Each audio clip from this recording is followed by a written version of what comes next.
आणि आत्ताच पुण्यातून एक मोठी बातमी हाती येते, अश्विनी सांगतेय। प्राजक्ता, पुण्यातल्या कुरकुम MIDCत 100 कोटींचं MD ड्रग्ज सापडले। त्या संदर्भातले आपल्याला माहिती देतोय आमचा प्रतिनिधी गणेश ठाकूर। गणेश, पुण्यामध्ये जी ड्रग्ज पकडण्यात आलेली आहे त्या संदर्भात अधिक काय माहिती आहे? या प्रकरणामध्ये anti narcotic cell Mumbai crime branch यांची मोठी कारवाई आहे। DCP दिलीप शिवदीप लांडे यांच्या नेतृत्वाखाली ही कारवाई करण्यात आलेली आहे। एका व्यक्तीला मानखुर्द इथं पकडण्यात आलं होतं। हरिश्चंद्र डोरजी नावाचा व्यक्ती होता। याच्याकडनं 1,60,00,000चे MD ड्रग्ज सापडले होते।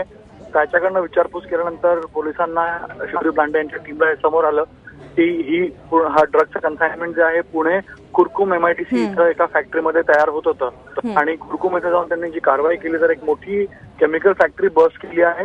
इथं 100 कोटीहून जास्तचं ड्रग्ज याची व्हॅल्यू सांगण्यात येते आणि हे ड्रग्ज पूर्ण राज्यामध्ये जे आहे हे पास ऑन करण्यात येत होतं आणि पूर्ण रॅकेट हे चालायचा आणि अँटी नार्कोटिक सेलच्या टीमनं इथे येऊन ही फॅक्टरी बस्ट केली आहे आणि पुढील कारवाई करते। ही मोठी कारवाई आहे कारण अशा प्रकारे MIDCच्या आत परिसरामध्ये कोट्यवधीची फॅक्टरी जिथं ड्रग्ज तयार करण्यात येत होतं हे कोणाला संशय नव्हता।